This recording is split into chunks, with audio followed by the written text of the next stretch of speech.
बिहार चुनाव से पहले मोदी ने जनता को लुभाने की जो तरकीब लगाई है उसका खुलासा अब हो चुका है।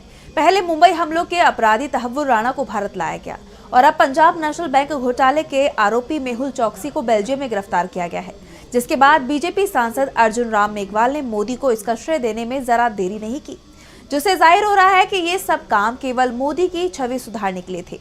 हालांकि चोकसी को अभी भारत नहीं लाया जा सकेगा, ये दावा भी किया गया है। क्या है पूरा मामला, देखिए इस रिपोर्ट में। पीएनबी घोटाले का आरोपी मेहुल चोकसी बेल्जियम में गिरफ्तार किया गया है। केंद्रीय राज्य कानून मंत्री अर्जुन राम मेघवाल ने मेहुल चोकसी की गिरफ्तारी को केंद्र सरकार की कूटनीति का कमाल बताया है।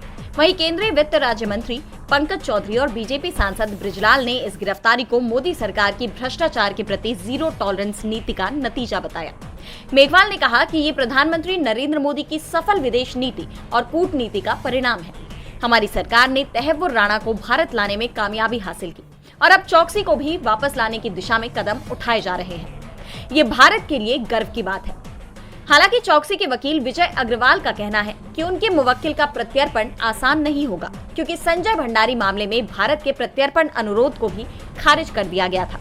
चोकसी के वकील ने कहा कि अगर वे यानी चोकसी यहां आते हैं तो राजनीतिक और मीडिया के दबाव के कारण उनका मानना है कि निष्पक्ष सुनवाई मुमकिन नहीं हो सकती है। उन्होंने कहा कि हम अपने मुवक्किल का चट्टान की तरह बचाव करेंगे।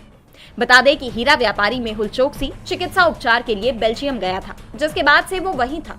भारत छोड़ने के बाद से वो 2018 से एंटीगुआ में रह रहा था।